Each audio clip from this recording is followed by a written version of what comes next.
একটা ছেলে নিজের জন্য খাটে না, তার পরিবারের জন্য খাটে, যেন তার পরিবার ভালো থাকে।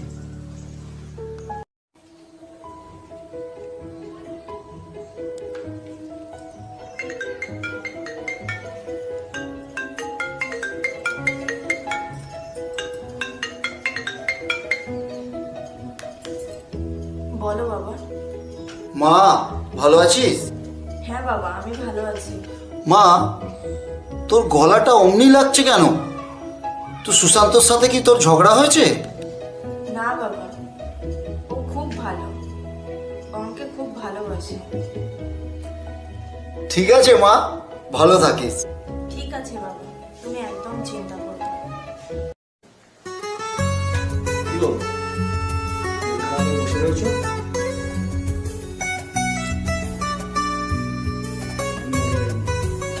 আমি বেঁচে আছি। একদম অমনি বলবে না। তোমার কিছু হলে আমার কি হবে বলো তো? আমার কিচ্ছু হবে না। চলো কোথাও ঘুরে আসি। না, তুমি রেস্ট নাও। সারাদিন কাজ করে এসেছি, আমরা তো বাড়িতে বসেও কথা বলতে পারি। তোমাদের যে কারণে দেখেছি এটি হলো আমাদের নিউ টাউনে একটি নতুন প্রজেক্ট তৈরি হচ্ছে। সুশান্ত, তোমাকে এই প্রজেক্টের পুরো দায়িত্ব নিতে হবে, আর এর জন্য তুমি এক্সট্রা স্যালারি পাবে। নিখিল, তুমি সুশান্তকে সমস্ত ব্যাপারে সাহায্য করবে। ঠিক আছে স্যার। নিখিল, খুব দায়িত্ব নিয়ে কাজটা করো।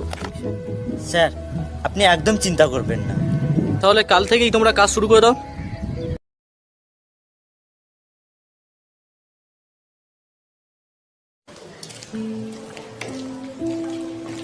স্যার, এটা কিসের লোক?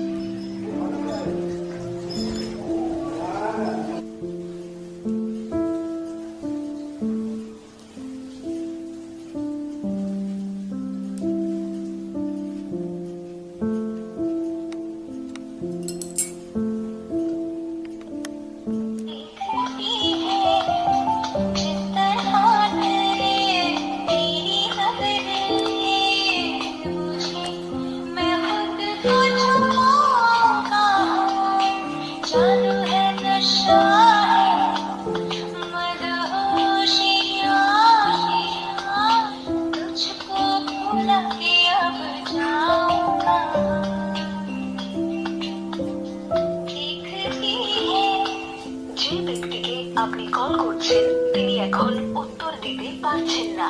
অনুগ্রহ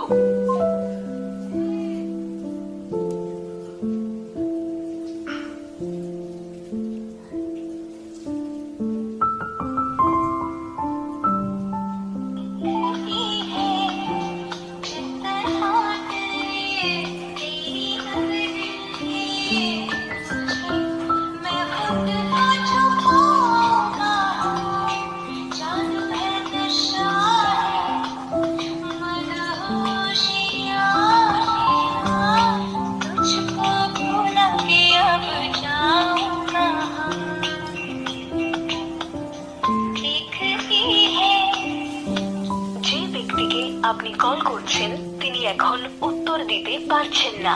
অনুগ্রহ করে পরে চেষ্টা করুন।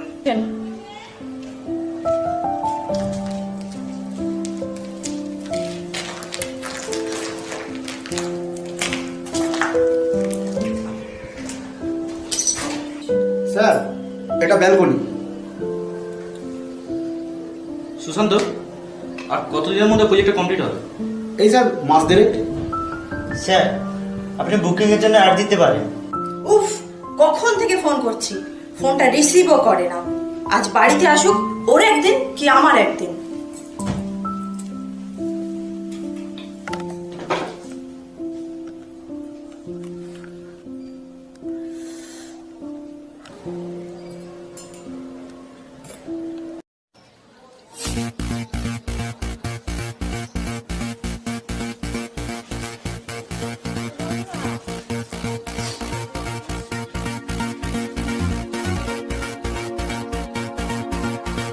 কোথায় ছিলেন? ফোনটা একবারও দেখেছো? কখন ধরে ফোন করছি?